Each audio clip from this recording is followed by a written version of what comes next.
Neon Rain, Chapter 1. The streets of New King City are filled with garbage. Lights flash every direction. Some from the passing police cars, some from overhead security drones, some from the neon signs and billboards, which bathed everything in a colorful array of luminescence like a rainbow. It would be almost beautiful if it wasn't for the damp streets engulfed in bleak poverty. Tommy Grant could almost smell the hopelessness in the air. The 31-year-old was standing at a gate next to an alleyway in Old King City, buried deep under the skyrises which had been stacked on and above the old city, as if the old city and its residents were nothing more than the weak legs of the powerful men who live high up above in the skyrises. Tommy had stood at this gate many times before, and he planned to stand at this same gate many more times if he has it his way. He tried to stay leaned up as close as possible to the aging brick building next to him, staying as hidden from the bustling streets as possible and the local security patrols making their rounds. Suddenly, a hand popped through the bars in the gate. Tommy took a small piece of plastic from the open hand and scanned it with his retina. 50 credits, said the voice in the gate. 50 it is, said Tommy, who finished his scan over a blank QR credit chip, the only way of credit transfers that could be untraced by the first bank. Tommy handed the plastic card back to the gate. The scraggly man on the other side quickly scanned the chip with his own neural enhancer to ensure the funds had indeed been placed on the empty credit chip. He's good, said the scraggly man over his shoulder. A small boy appeared and handed a small device through the bars to Tommy, who quickly grabbed the vial-like device and walked away. Tommy walked into the bustling of the night street and walked quickly away from the alleyway. He peered over his shoulder as nonchalantly as possible, making sure he wasn't being followed by security forces, or worse.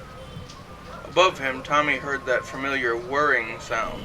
He glanced up just in time to see a police drone flying above him. He quickly walked into a small market area and out of sight for a moment. Once the whirring had passed by, Tommy stepped back onto the street and once again made his way through the dense traffic of people and cars. Up ahead was a police checkpoint, but being that this was his neighborhood, he quickly took a left down an empty corridor alley where he came to a fence. Tommy checked his back. When it was clear, he pulled back the loose fencing and squeezed through it. He made his way across a rusted and defunct train track and down to another alleyway. This alleyway opened up into another small marketplace where people sold anything they had in hopes of earning enough credits to make their next payment. Heavy coats! I got heavy coats, said one man. Another much younger girl began to tail Tommy. Can I interest you in any of my goods or services? She said. Not tonight, Tommy said. Oh, please, mister. If I don't come home with 25 credits tonight, my father will be sent to the Fort Milton labor camp, the girl pleaded with him. Tommy stopped against his judgment. The girl was maybe 16. What are you selling? He said. The girl opened a small bag filled with small trinkets.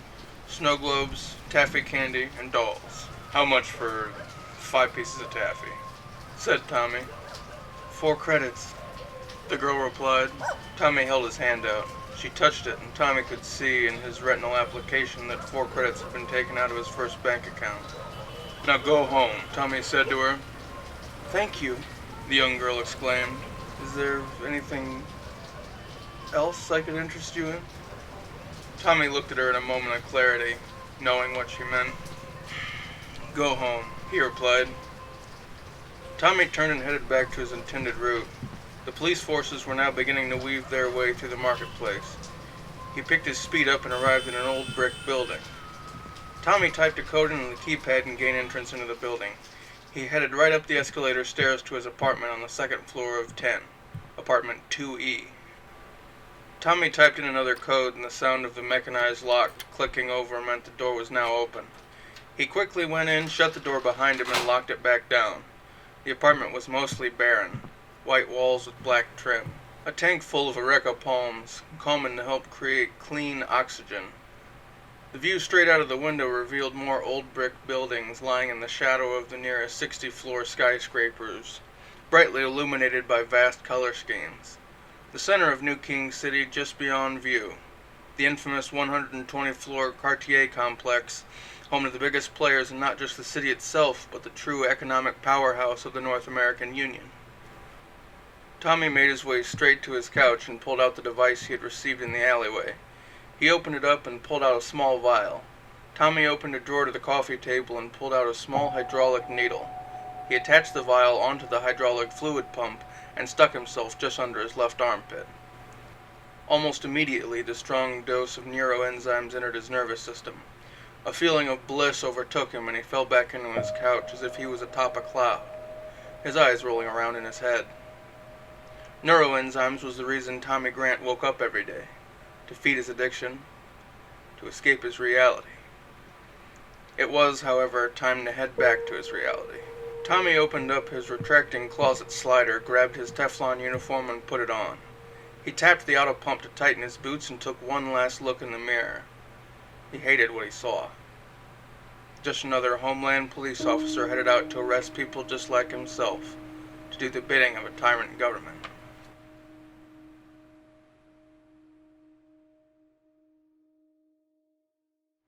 This has been an excerpt from Neon Rain, written by Sam Thomas, narrated by Austin James Stone, coming soon.